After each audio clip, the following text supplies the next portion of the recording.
ફરીવાર મુંબઈ પાટીદારના દર્શકોનું હાર્દિક સ્વાગત છે।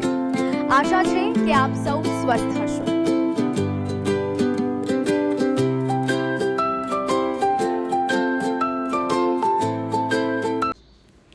બગવાણાથી અંદાજે 65 કિલોમીટર દૂર આ ઉદ્ધવધામ જખૌમાં આવેલું છે, જ્યાં સંત શ્રી ઉદ્ધવરામ મહારાજની જન્મભૂમિ છે। ગયા વર્ષે ખૂબ ધામધૂમથી આ ઉદ્ધવરામ નૂતન મંદિરનું ઉદ્ઘાટન કરવામાં આવ્યું અને 3-4 દિવસનો ભરચક કાર્યક્રમ હતો અને ગામની આજુબાજુની જમીન લઈ અને આ મંદિર બનાવવામાં આવ્યું છે। આ તમે જોઈ શકો છો, એનો સુંદર આલિશાન કોતરણી કામવાળો એનો મુખ્ય ગેટ છે અને અંદર ઉદ્ધવરામ, વાલરામ અને કૃષ્ણ ભગવાનની સુંદર મૂર્તિઓની પ્રાણ પ્રતિષ્ઠા કરવામાં આવેલી છે। એકદમ મોટા પરિસરમાં મંદિર છે, ત્યાં ઉતારાની પણ સગવડ છે અને બાજુમાં યાત્રિકો આવે દિવસ દરમિયાન તો ચા પાણી અને નાસ્તાની પણ સગવડ રાખવામાં આવી છે।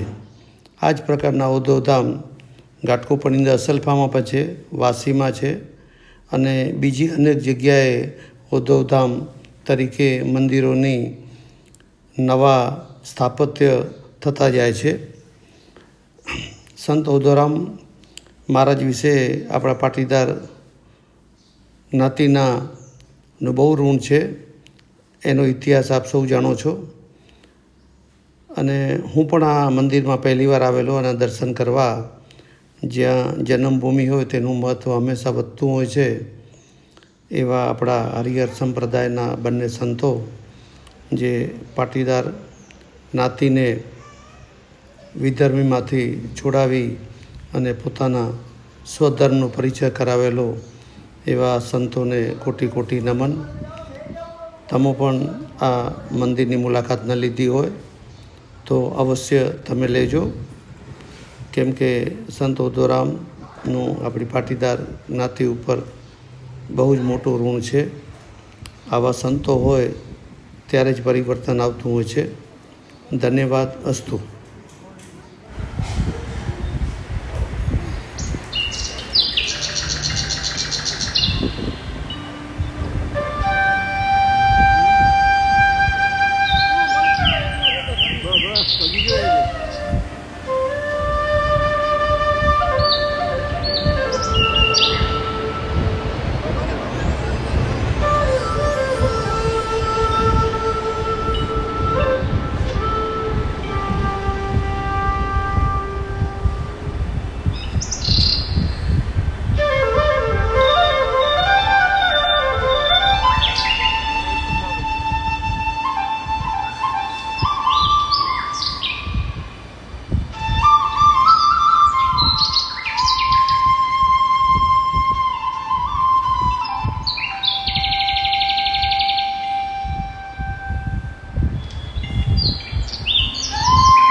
સરોવરની મોજ લેતા મજા।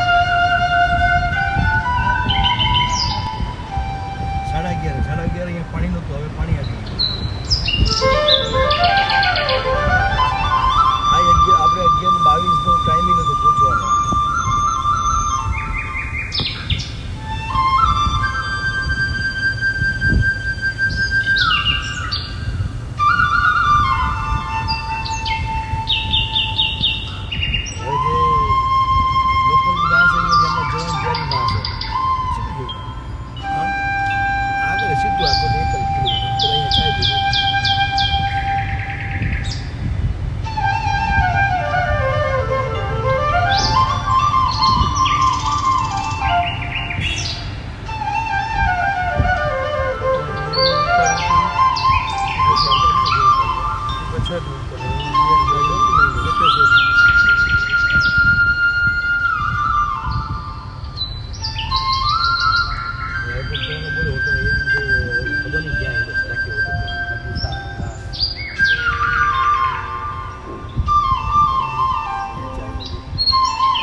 અહીં નારદ સરોવર આવ્યા છીએ અને આ સામે જ જમણી બાજુ વાલરામ વિશ્રામધામ આ સંકુલ જોયું. તેથી ગાડી અંદર લીધી અને આ સંકુલની અંદર જ અમારો ઉતારો રાખ્યો.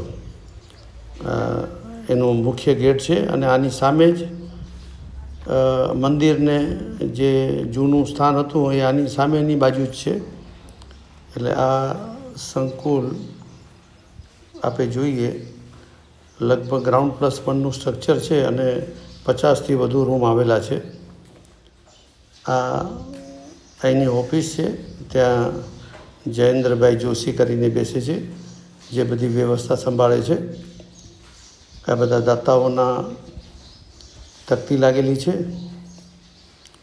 અહીંયા વર્તમાન જે ટ્રસ્ટીઓ છે હોદ્દેદારો તેમના નામ લખેલા છે અને આપણા પાટીદાર સમાજમાંથી એકમેવ શ્રી ભરતભાઈ રતનસિંહ પટેલ કચ્છ ગામ જીયાપરના મૂળમાં રહે છે. તેઓ ટ્રસ્ટી તરીકે અહીંયા સેવા આપે છે અને તે પરિવારે હંમેશા સમાજમાં યોગદાન આપ્યું છે. અને આ પરિસર જુઓ, ચારે બાજુ રૂમ, વચમાં આટલું મોટું મેદાન અને એ મેદાનની વચ્ચોવચ્ચ આ જૂનો વડલાની ચારે બાજુ ઓટો બનાવ્યો છે. ત્યાં બેસી અને આપણે પ્રયાણ કરી શકીએ. અત્યારે થોડી ગરમીની સિઝન છે એટલે યાત્રિકો ઓછા છે. રૂમની અંદર સગવડો સારી છે. એસી છે, એટેચ બાથરૂમ છે, 2 પલંગ છે અને સંસ્થાનો નોમિનલ 600 રૂપિયા એસીનો ચાર્જ લેવામાં આવે છે. અને સામેની બાજુ જે બીજું સંકુલ છે તેની પણ તમને વાત કરીશું. આ અહીંના સંકુલ છે.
સરોવર તરફ જવાનો રસ્તો. આ મંદિર આજે ખોયડા ઘણા વર્ષો પછી નારાયણ સરોવર આવ્યા છે. લગભગ 20-25 વર્ષ પછી.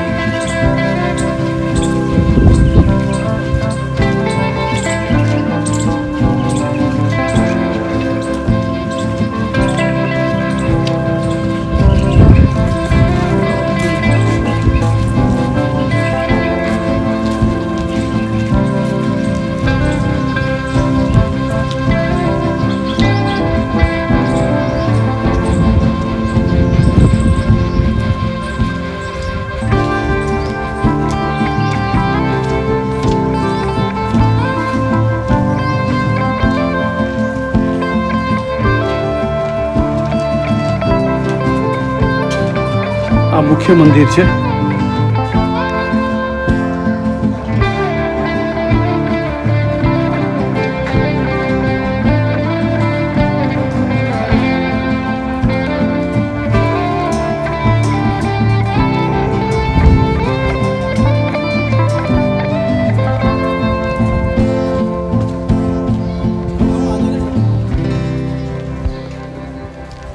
આગળ જવું પડશે.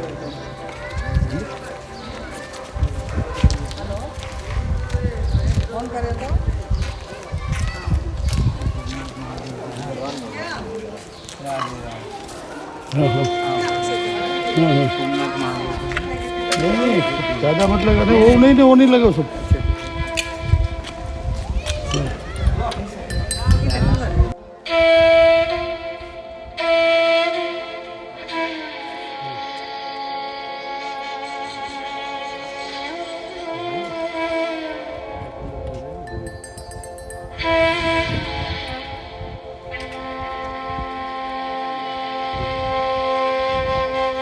અહીં કચ્છના લખપત તાલુકામાં આવેલા પવિત્ર યાત્રાધામ નારાયણ સરોવર અને કોટેશ્વર વિશેનો વિશેષ અહેવાલ છે. વિશેષ અહેવાલ: પશ્ચિમ ભારતના સરહદી છેડે આસ્થાનો સંગમ નારાયણ સરોવર અને કોટેશ્વર. કચ્છ લખપત ગુજરાતના કચ્છ જિલ્લાના છેવાડે આવેલા લખપત તાલુકામાં ભારતની ધાર્મિક અને ભૌગોલિક અસ્મિતાના બે મહત્વના કેન્દ્રો નારાયણ સરોવર અને કોટેશ્વર મહાદેવ પ્રવાસીઓ અને શ્રદ્ધાળુઓ માટે આસ્થાનું મુખ્ય કેન્દ્ર બન્યા છે. અરબી સમુદ્રના કિનારે આવેલા આ સ્થળો માત્ર ધાર્મિક નહીં પરંતુ વ્યૂહાત્મક રીતે પણ ભારત માટે અત્યંત મહત્વ ધરાવે છે. નારાયણ સરોવર પવિત્ર 5 સરોવરોમાંનું એક.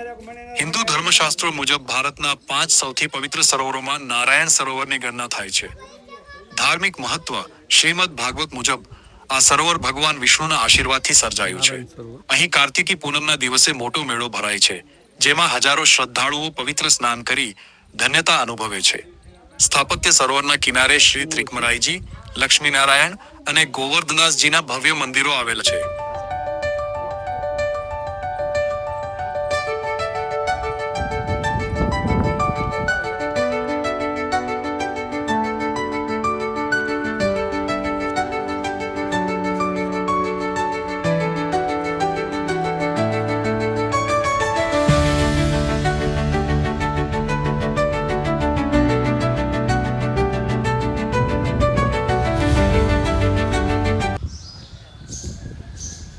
આ અહીંયા સામે જોઈ રહ્યા છો તે આપણું જૂનું સૌથી ઠેકાણું, ત્યાં ભોજનશાળા છે, અન્નક્ષેત્ર ચાલુ છે.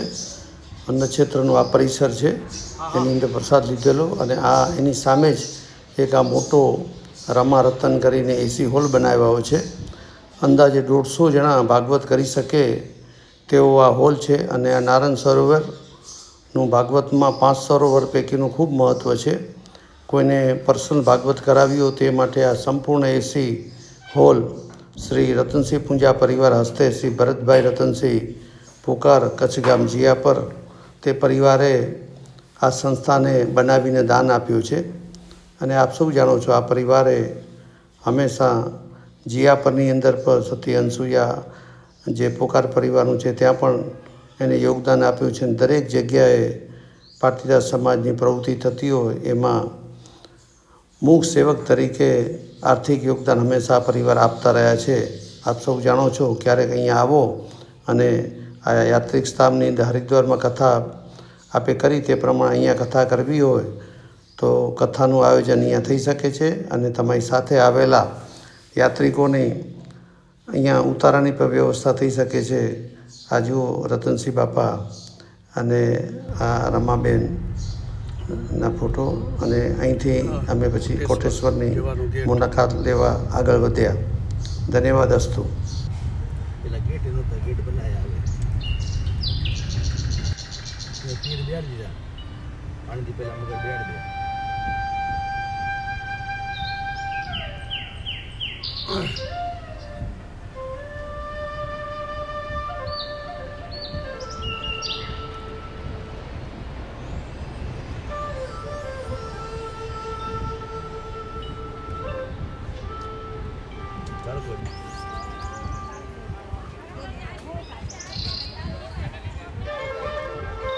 કોટેશ્વર મહાદેવ રાવણની કથા સાથે જોડાયેલું શિવધામ.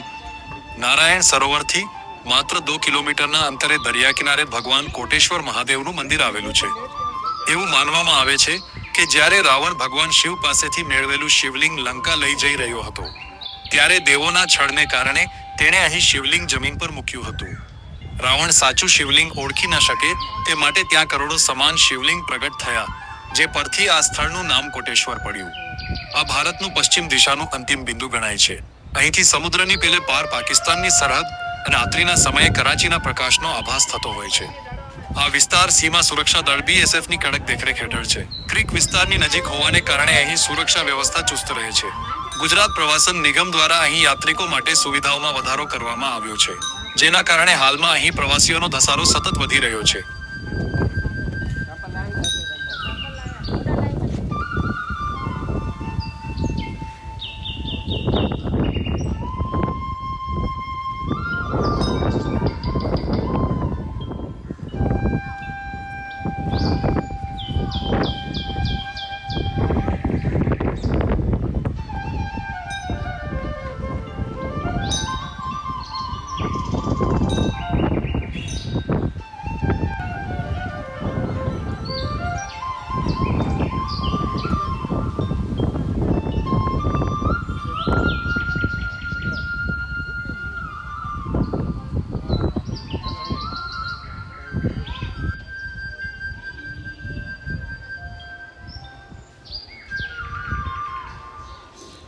આ કોટેશ્વર ઉપર જે મુખ્ય મંદિર છે ત્યાંથી આ નીચેના વિઝ્યુઅલ્સ લીધા છે.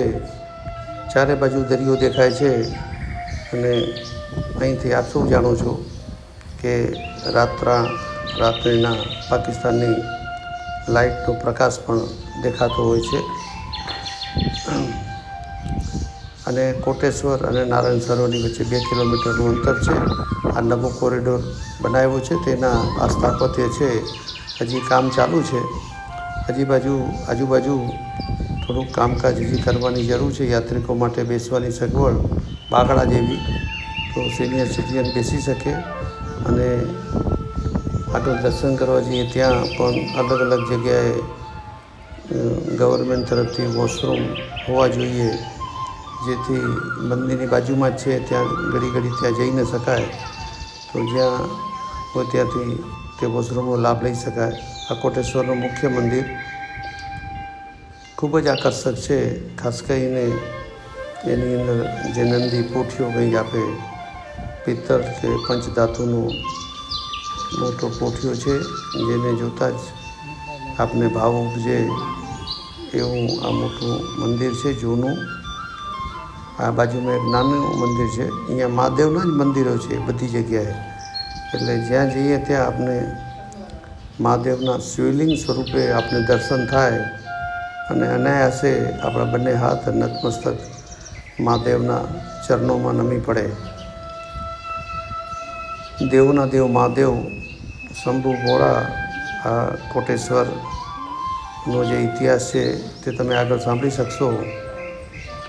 અને લગભગ આપણા પાટીદાર જ્ઞાતિ કે કચ્છમાં રહેતા ભાઈઓ બહાર ગામથી આવતા હોય, અનાયાસે વર્ષે 2 વર્ષે 5 વર્ષે અહીં નારાયણ સરોવર કોટેશ્વરની મુલાકાત લેતા હોય છે. અને હવે તો અહીંયા ઉતારાની પણ બહુ સરસ સગવડ થઈ ગઈ છે.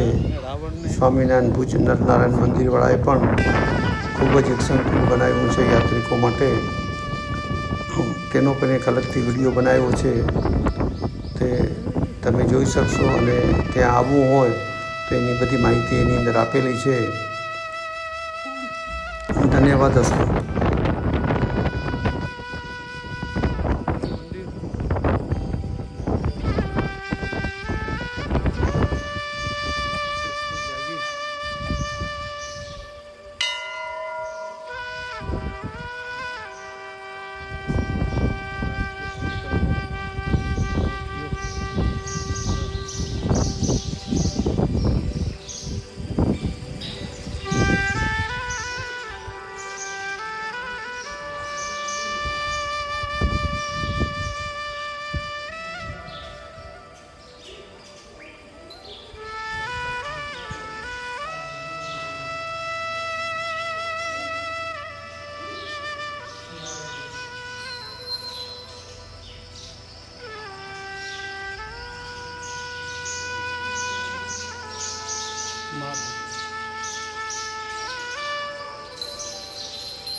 મહારાજ હરિઓમ.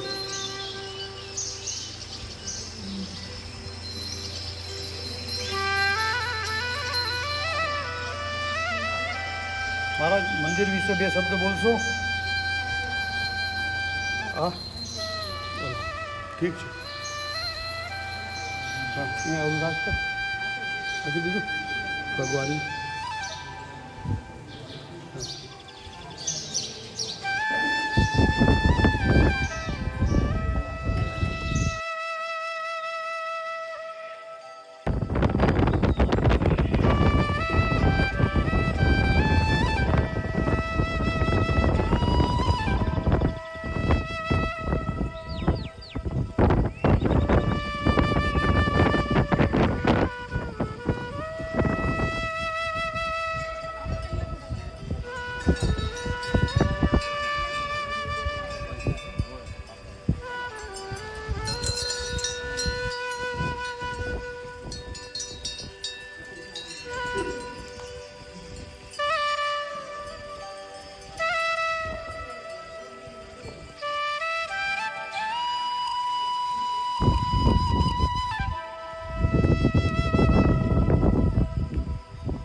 આ વિડીયો